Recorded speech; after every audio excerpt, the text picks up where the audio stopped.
fazendo a coleta da oferta de escola bíblica, e nós iniciamos domingo passado o estudo sobre um profundo sentimento e principalmente o dever de fugir, evitar a idolatria, Então nós tivemos a nossa primeira lição e vimos algumas coisas interessantes que devem nos chamar a atenção, não é verdade?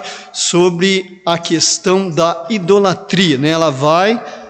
Obrigado.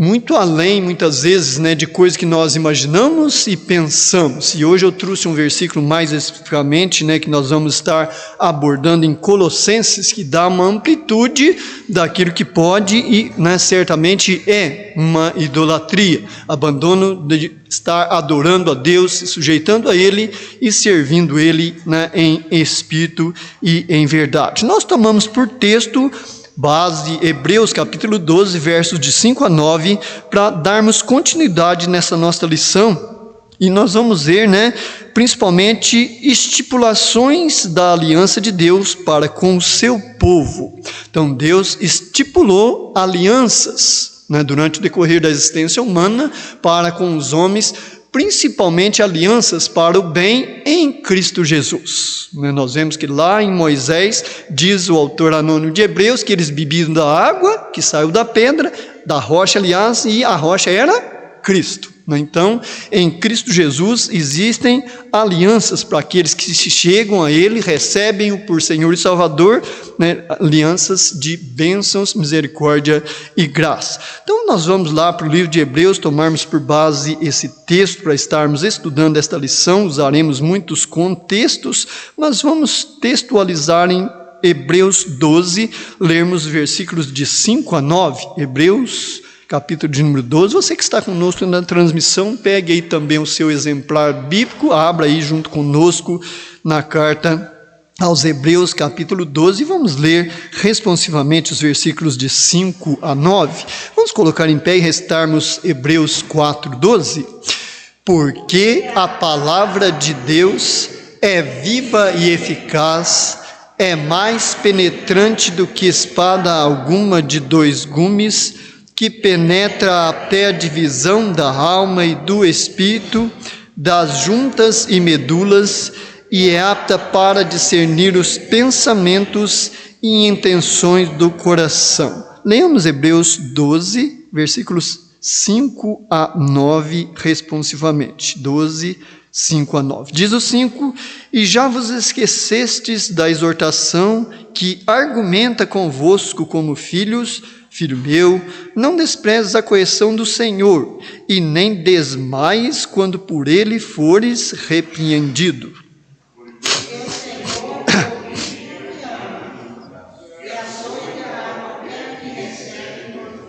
Se suportais a correção, Deus vos trata como filhos, porque que filho há a quem o pai não corrija?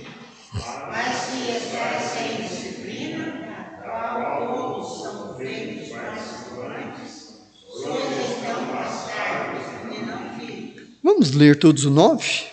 Além do que tivemos nossos pais segundo a carne, para nos corrigirem, e nós os reverenciamos. Não nos sujeitaremos muito mais ao Pai dos Espíritos para vivermos? Pai, nós pedimos, Senhor, as Tuas bênçãos sobre esta leitura da Sua palavra, sobre aquilo que nós vamos procurar entender nesta manhã, que a Sua misericórdia e graça conceda, que possamos aprender realmente aquilo que principalmente precisamos. É o nosso pedido, em nome de Jesus. Amém. Podeis, irmãos, então, assentar. Então, um profundo sentimento. Esse título, mais um subtítulo que conservou da primeira lição, tornando-se um título, de domingo para cá, traz uma expressão interessante, um profundo, ou seja, não é um sentimento qualquer, uma emoção que de repente passou aquele momento e se desfez. Não, ele põe um profundo sentimento. É fácil nós conseguirmos contemplar e avaliar, embora não haja números para avaliação, o preço daquele sangue derramado na cruz pelos nossos pecados. Não é uma tarefa fácil, e se tentarmos fazer, não vamos conseguir números, palavras, expressões para conseguirmos então apontar, talvez em escrita, não sei como, o verdadeiro valor. Então, esse profundo sentimento, e principalmente o dever, né, que entra não como algo imposto, né, mas aquele que reconhece e age por amor, por realmente reconhecimento, e investe então nessas questões. É interessante que o autor aqui ele diz que Deus, ao criar todas as coisas, as fez interligadas, isso é muito importante, organizadas com personalidades distintas, perfeitas. Olhemos, por exemplo, para Gênesis 1:31. Vamos dar uma olhada em Gênesis, capítulo de número 1, verso de número 31, para começarmos a entender um pouco o que o autor da lição quis dizer. Gênesis, capítulo 1, esse é fácil de achar, que é o primeiro livro da Bíblia. Veja o versículo de número 31. Olha que coisa interessante, E viu Deus tudo quanto tinha feito, e eis que não era bom, mas muito bom. E foi a tarde e a manhã do dia sexto.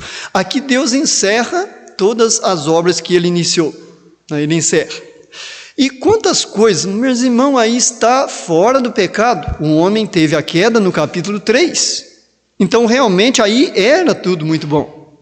Sim, sem sombra de dúvidas. Com certeza, nós chegamos a essa conclusão se analisarmos a Bíblia, espiritualmente falando, olhando o contexto da perfeição da criação de Deus, porque nós vemos que surgiram as coisas, por exemplo, os espinhos, a canseira, o suor derramado do rosto, as enfermidades, surgiram depois da queda do homem. Então nós vemos na perfeição que Deus cria todas as coisas e elas foram interligadas. Mas o que aconteceu depois da queda do homem? O mal surgiu e também interligou, procurando desfazer aquilo que Deus havia perfeitamente sido construído. Tudo era não bom, mas muito bom.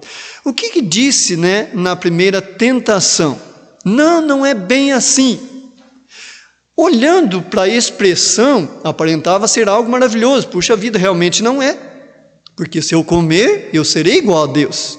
Vejam, a semelhança de bondade, entre aspas, ali na tentação e na queda do primeiro ser humano. Não é verdade? E o pior, na queda do segundo ser humano, que por consciência, como diz Eva, foi ludibriada, enganada, seduzida. O homem não. Ele, na sua sã consciência, quis participar também daquilo. Então, aparentava algo muito bom. Será que o segundo ser humano que caiu também lá? Parou, analisou as coisas, mas não devemos primeiro perguntar ao Senhor se realmente nós comermos, Surgiu uma dúvida aqui na minha mente, no meu coração, mas mulher, não é melhor a gente esperar Deus, Daqui a pouco, olha, já são tantas horas, ao atardecer, Ele estará aqui, Conversaremos com Ele. Mas não, ele preferiu seguir o caminho de sua esposa ali, e então caindo. Mas o que chama atenção, este interligamento das coisas. Muitas delas aparentam maravilhosas, abençoadas por Deus. Por exemplo, Deus quis assim. Quantas vezes nós ouvimos essas expressões? Mas quando nós analisamos, nós vemos que não é por este lado, por esta questão. O que Deus quer? Nós encontramos a vontade de Deus expressa e soberana em muitos lugares, como por exemplo em Timóteo. Deus quer que todo homem se salve e chegue ao pleno conhecimento de Jesus Cristo.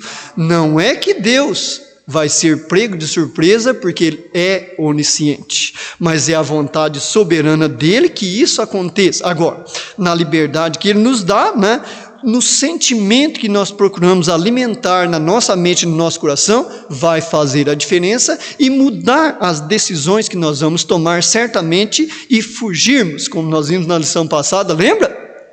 Fugir, correi disso e daquilo. Lembram essa expressão literal na lição passada? Mas vejam comigo, vamos aprofundar um pouco mais no que seria idolatria, lá em Colossenses capítulo 3. Vamos lá para o Novo Testamento, Colossenses capítulo 3, nós vamos ver no versículo de número 5. Então aqui a palavra de Deus, a Bíblia, né, não é um mandamento de uma religião, de uma denominação, mas a palavra de Deus, ela expõe profundamente o que seria, né, algo idolatrado, né, idólatra ou idolatria. Colossenses 3, versículo de número 5. Colossenses 3, 5. Olha a primeira palavra que surge: mortificar, né? Ah, Deus quis assim, Deus sabe de todas as coisas. Deus permitiu muitas coisas ocorrerem. Com certeza Ele sabe de todas as coisas, inclusive que eu ia ou não me submeter a Ele, né? Mas Ele continua: mortificai, pois, os vossos membros que estão sobre a terra. Então, tudo que inclui matéria, físico, né, nós temos o dever de estarmos trabalhando nesse sentido. O que seria uma mortificação? Olhando que nós temos o dever de conservarmos o espírito, a alma e o corpo. Então, estão vendo? Quando nós olhamos profundamente para a palavra de Deus, nós nos vemos em apertos, né? Os vossos membros. Então, não é no sentido de matá-los todos, suicidar para chegar à presença de Deus, não. Né? É o equilíbrio para que estão sobre a terra. Porque, olha, a fornicação, a impureza, a afeição desordenada, né? A vil concupiscência, a avareza, que é idolatria. Então, quando nós olhamos na lição passada, veja que a idolatria ela vai muito além de se ajoelhar e adorar, muitas vezes inconscientemente, não tendo conhecimento da verdade, aquilo que não é Deus, nada pode fazer, né? E pior, suscita a ira de Deus. Se há algo que Deus abomina, é chamado idolatria. E veja aqui quantas questões, né? Afeição desordenada. Como nós temos, cada um de nós, isso é real, duro de se ouvir, a dificuldade em certas áreas de nossas vidas, né, inibir o desenfreamento de alguns desejos que nós temos. Então isso é fato, é realidade, não dá para mudarmos porque estão entrelaçadas. Como é que nós iríamos entender o desfrutar da paz do Senhor quando nós pecamos, pedimos perdão a Ele e ela vem na nossa mente, no nosso coração, se não houvesse o mal? Se ele não estivesse entrelaçado juntamente com o bem, procurando, né, como diz lá em Pedro, como um leão rugindo, né, tragar aqueles que, olha, resistir ao diabo, né, e ele fugirá de vós. Então é interessante nós olharmos lá desde Gênesis 3,17, esta aliança que é feita, né, de Deus sobre o primeiro ser humano que caiu, né, da semente dela, né, surgiria então na parte física o Salvador de nossas almas. Deus faz essa aliança lá com a casa de Davi, depois estabelece, e com todo o povo dele existente na terra. É continuidade, né, da promulgação, palavra difícil, né, da promulgação do Éden, né, vem até Davi, de Davi nasce o Salvador, e hoje nós vivemos essa realidade, né, de Cristo, e podemos e devemos nos chegar a Ele, né? Isso deve ser o nosso sentimento, também nosso investimento. Então, possuía nesta aliança, né, bênção e maldição, como nós vimos, lembram-nos, né, lá na lição passada, nós olhamos para o homem mais sábio que nasceu na face da terra. Olha, Salomão, aqui tem bênçãos, procede dessa, daquela forma, e aqui tem maldições. Não faça isso, deixe de fazer aquilo, siga os princípios pré-estabelecidos, se quiser, né, estar desfrutando das bênçãos. É como esse versículo, que palavra que ele inicia aí, né? Mortificar. Então não dá para o irmão Santiago fazer na minha vida, não dá para mim fazer na vida da irmã Lourdes, muito menos o irmão José Coutinho fazer na vida do irmão Luiz. Então é uma tarefa individual, singular de cada pessoa. Principalmente cada um daqueles que se achega a Cristo para a salvação da alma, tendo a certeza, a convicção que Ele faz morada através do Espírito Santo na mente e no coração, né? Então isso é maravilhoso demais, mas estas coisas são-nos realidade. Essa mortificação, né, É interessante ouvir de alguns estudiosos e pregadores falarem sobre a cruz. Para que serviria aquela cruz que Jesus falou, né? Olha, toma a sua cruz, vem e segue. Dá aquela impressão, aquela imagem que a gente cria a pessoa com uma cruz ali nas costas, né? Uns mais pesados, outros menos, carregando. E chegar a uma conclusão, já ouvi algumas pessoas dizerem, bem sábio, né? Crucificai os vossos desejos carnais, concupiscências, não diz bem assim, mas parafraseando ali que Paulo disse, né? Aquilo que desagrada a Deus, crucificai. Então ele, né, ouvi alguns dizerem que esta cruz é justamente com essa finalidade, né? Quando essas coisas começarem a vir, vamos matá-la na cruz de Cristo, lembrar do valor do sangue derramado, né?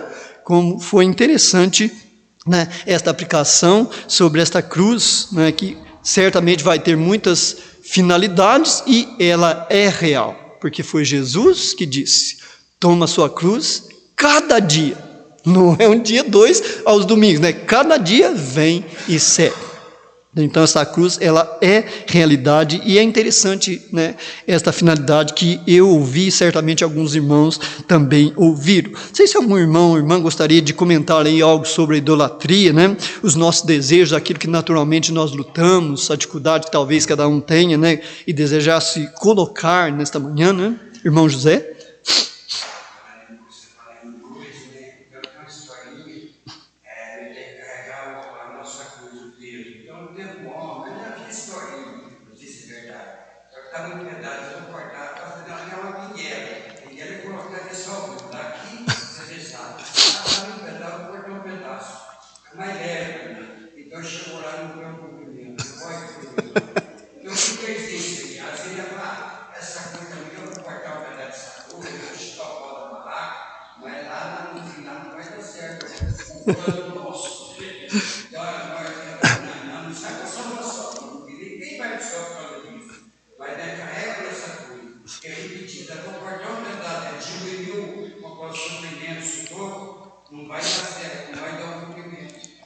Então, irmão, contando, né, lembrando aqui da cruz e algumas pessoas, né, acabaram cortando um pedaço para aliviar e tudo. Eu me lembro disso quando a gente evangelizava, que eu havia nascido há pouco tempo espiritualmente e a gente trabalhava em Ipuiuna. E havia um folheto que tinha justamente esta ilustração, né? Havia algumas pessoas carregando a cruz, num determinado ponto, né? De repente uma pessoa com um serrote grandão ali, cortando aquela um pedaço, aí chega todos, né, num grande vale, e todos jogam a sua cruz, passa do outro lado, e aquela pessoa olha, a sua cruz não dá mais o comprimento, né? Então é uma ilustração também bastante interessante, né, sobre o valor e olharmos mais atentamente para esta cruz, que é a realidade que nós devemos carregar, né? Principalmente olhando para o nosso Salvador, autor e consumador da nossa fé. Mas eu nunca vi essa cruz. Olha, irmão, irmã, olhe mais atentamente, porque ela é real. Porque foi Jesus que disse, olha, toma a sua cruz. Se ela não existisse, nunca ele falaria, né, desse modo. Então isso é realidade. Mas, irmão, nunca vi. Olha, preste atenção, peça a Deus que certamente nós vamos ver, né? Algum outro irmão ou irmã talvez gostaria de comentar aí mais algo, né, sobre principalmente os nossos desejos e o dever, né, talvez os nossos sentimentos. Então nós olhamos para uma coisa interessante também que o autor da lição diz sobre a natureza. Então, uma de muitas características deixadas por Deus, a dificuldade que temos de entender questões. Então, isto é uma coisa que Deus deixou.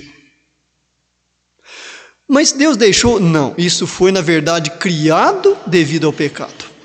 E principalmente devido à liberdade e o livre-arbítrio que Deus nos dá, né? Você encontra Deus, Jesus Cristo ou o Espírito Santo, né, esforçando, emparedando alguém para seguir a eles? Não. Se você quiser, né, você nunca vai encontrar, você precisa vir. Não. Nunca vamos encontrar na palavra de Deus, onde quer que seja, Deus, Jesus ou o Espírito Santo, emparedando, obrigando alguém a seguir. Não. Vinde a mim, vós que estáis cansados e oprimidos, estão vendo? São todos convites que dão total liberdade. Isso faz parte da natureza. Agora, a dificuldade de dar esse passo de fé, tomar essa decisão, essa posição, é real. Então, faz parte desta natureza, né? E são questões que Deus fez, né?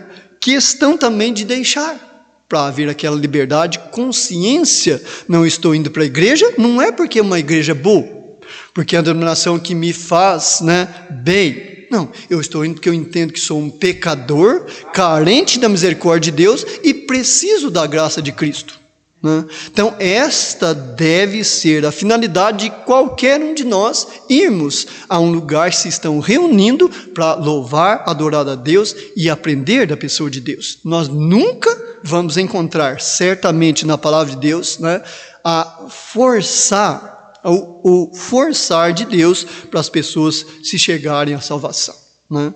Então, é por amor, por misericórdia, por graça e plena liberdade. E nos submetermos, né, a princípios deixados por Ele, né, é a finalidade maior, né, por amor. Crescer após ter nascido do Espírito, nós precisamos ter primeiro o básico espiritualmente para servir a Deus. Se não olhar para essa realidade, deixo de tirar lições, benefícios naturais diários que estarão ao meu dispor. Então, eu e todos nós que nos convertemos, temos um certo tempo já caminhando a seguir os passos de Jesus, nós sabemos bem como é isto. No começo, quantas vezes eu queria fazer as coisas, um irmã também não era diferente, e o pastor, calma, o evangelista, meu irmão, vá com calma, né? Você já tem certeza disso que você vai fazer? Deus realmente deseja que você esteja fazendo isso? É o momento de estar fazendo? Pense numa criancinha, um recém-nascido. Ela nasce lá com os 3, 4 anos de idade, como as crianças são inteligentíssimas hoje, né? Elas veem lá o pai pegando lá um peso lá de 50 quilos. Pai forte, né, robusto, pega aquilo como se estivesse pegando 100 gramas. Né? Coloca ali no ombro, sai, carrega a criancinha. Pai, deixa eu fazer também, pai, eu preciso ajudar o Senhor. A intenção é boa, né? Está agindo por amor ao pai, mas ela vai conseguir pegar 50 quilos, né, colocar como o pai fez no ombro e carregar? Não. Então, isso é fato, é realidade. Todos nós, raramente houve algum que não se converteu a Cristo, que não tropeçou nessa questão. Lembram de Pedro? Ah, Senhor, pode todo mundo te negar, né? Eu jamais. Pedro, cuidado. Você é criança espiritualmente. Você acabou de nascer. Você não tem resistência. Você não amadureceu espiritualmente. Pedro, cuidado. Então, esta questão... E sei que muitos passaram, se não passaram, né, vão passar, porque há aquele desejo muito grande realmente de fazermos as coisas, né, mas não dá. Já pensou eu acabar de aprender a dirigir um veículo e tudo mais, né, de repente nem habilitação tem, não, eu vou para São Paulo. Já pensou que vai ser na estrada, né, irmão José Coutinho, irmão Lucas, misericórdia. Coitado de quem for de carona, né, desse indivíduo. Não sei se algum irmão ou irmã gostaria de comentar algo aí, né, sobre esta natureza real também espiritualmente. Não é só fisicamente. Ah, criança, mas com quantos anos aquele garotinho de 3 anos vai conseguir carregar aquele peso para o seu pai ajudando ele? Boa pergunta, né? Alguns com 12 anos o vão fazer tranquilamente. Outros, seus 17, 18 anos, ainda não criaram resistência física e não vão conseguir, mesmo com a ajuda de pai, colocar no ombro, aquilo vai cair no chão novamente, né? Então não há um tempo muito preciso, em questão de dias, anos e meses, para a pessoa espiritualmente estar fazendo algo. Por quê? Muitos estão seguindo os passos de Jesus há anos, não investem nem no crescimento, nem no aprofundamento do conhecimento de Deus e de Cristo, né, de sua soberana vontade. Então, o que acontece? Não fortalece, não amadurece, não vão conseguir suportar certas questões se ele for aventurar a estar executando-as. Não é verdade? Isso vai ser fato e realidade. Então, o crescimento espiritual é quase que o mesmo que o físico, podendo desenvolver muito mais rapidamente do que o físico, dependendo do investimento que se faz, né? Na leitura da palavra de Deus, o aprofundamento de estar, Senhor, né? O que queres de mim? O que queres que eu faça? Como isso vai ajudar quando sinceramente nós agimos, né, aí desta forma. Algum irmão ou irmã gostaria de comentar mais algo aí sobre essa natureza espiritual, nesta realidade.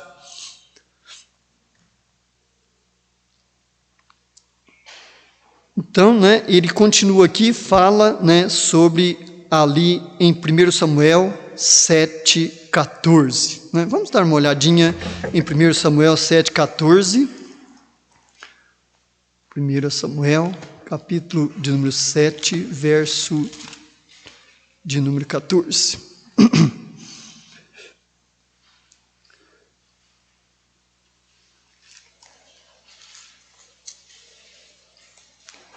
Então ele vai mostrar aqui algumas coisas naturais, que nos ajudam a equilibrarmos, espiritualmente. 7,14. A vista hoje está uma beleza, está difícil de contemplar os versículos.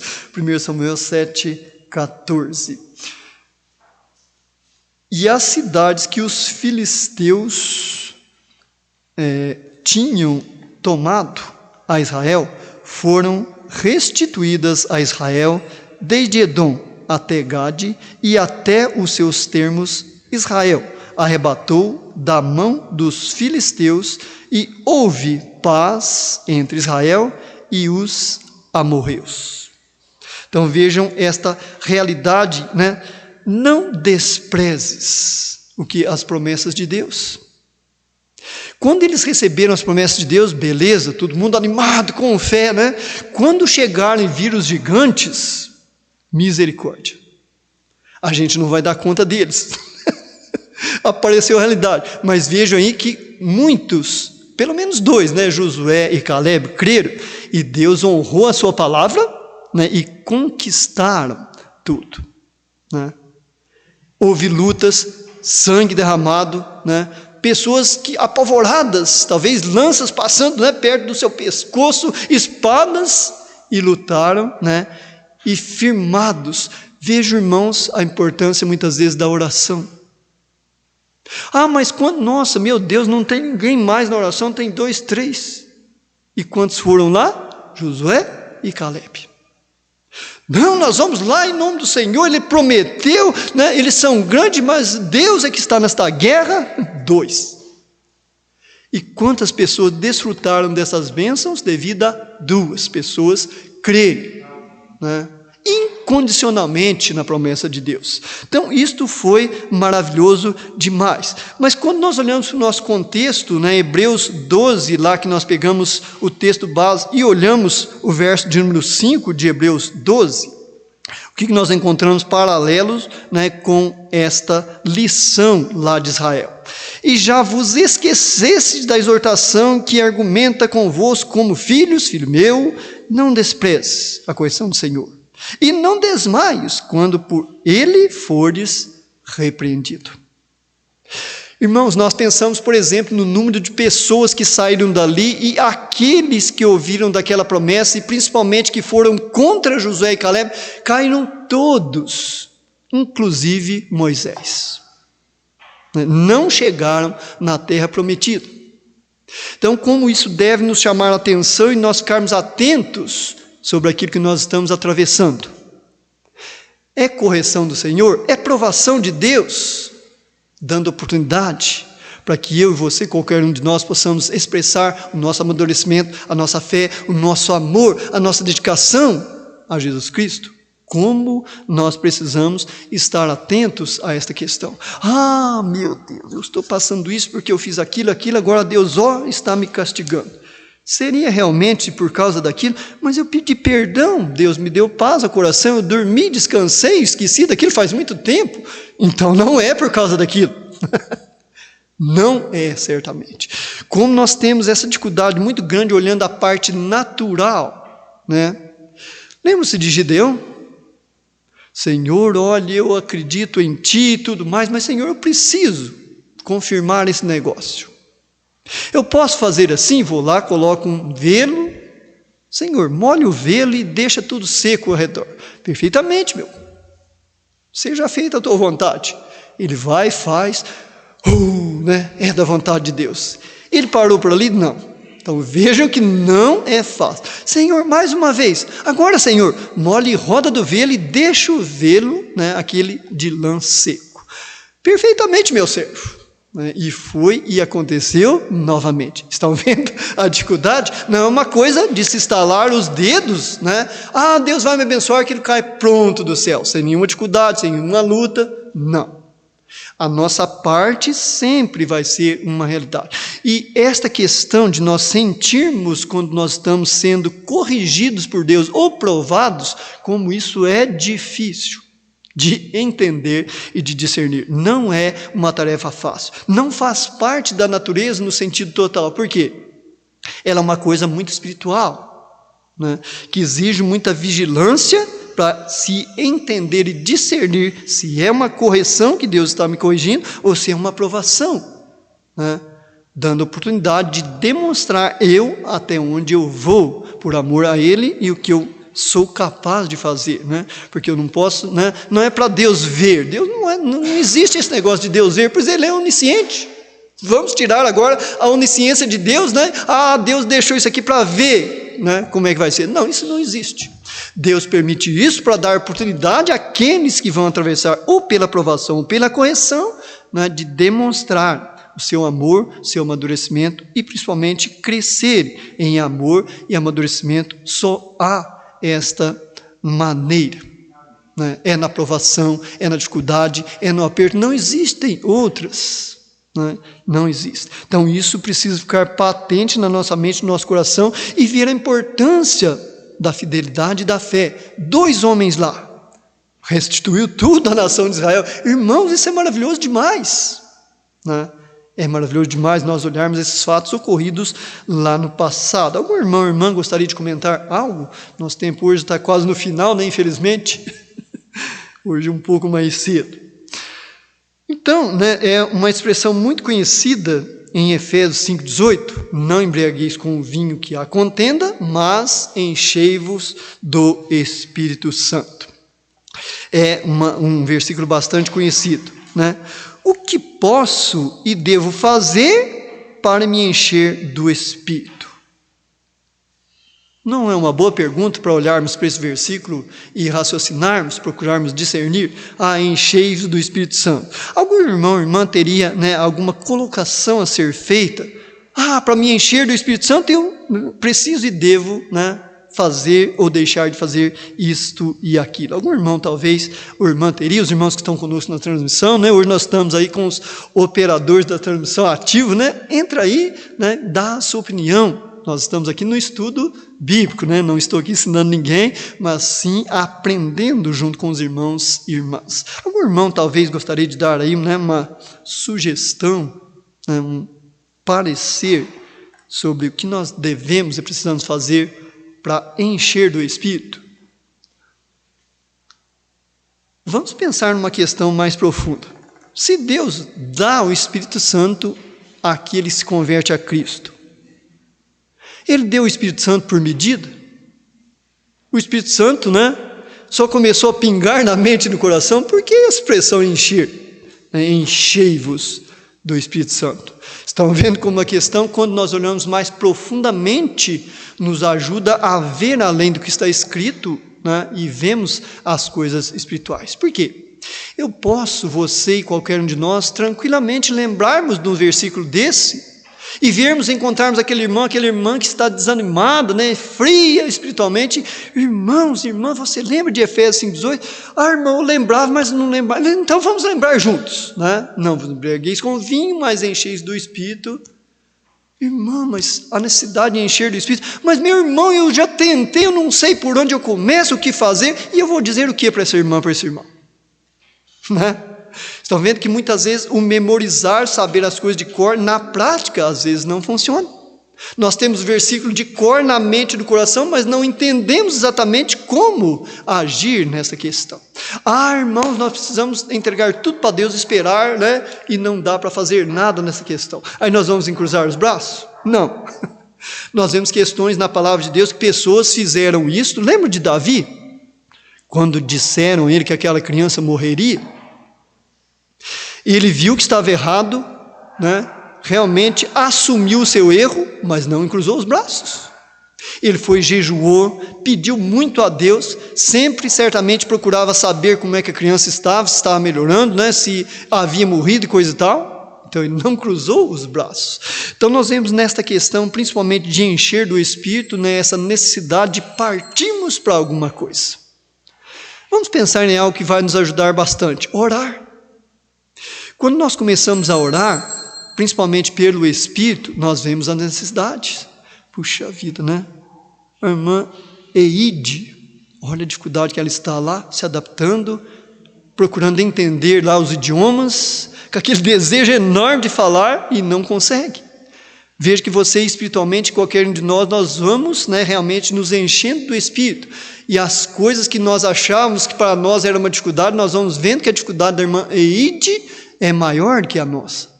Então, né, nós vamos começando a encher do Espírito. Não que ele não esteja habitando em nós, mas às vezes nós, né, inibimos a sua ação no nosso coração, na nossa mente. Isso é que é a realidade. Por quê? Devido à nossa liberdade. Por isso, né, o conselho: não entristeçais o Espírito Santo de Deus que habita em vós.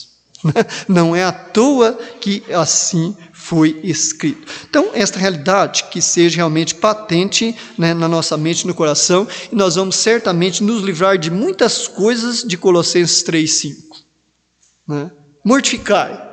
Qual tem sido, né, a minha e a sua e a nossa maior dificuldade que nós temos de mortificar o que Deus não se agrada? Ou às vezes aquilo que está quase tomando o lugar de Deus, né, em primeiro lugar. Buscar em primeiro lugar o reino de Deus, a sua justiça, e o restante, promessa de Deus, nos será acrescentado. Então nós precisamos realmente pensar muito, principalmente em Colossenses 3:5, sobre essa questão, né, de idolatria, como ela vai muito mais além daquilo que nós pensamos ou imaginamos, mas olhar também para Efésios 5:18.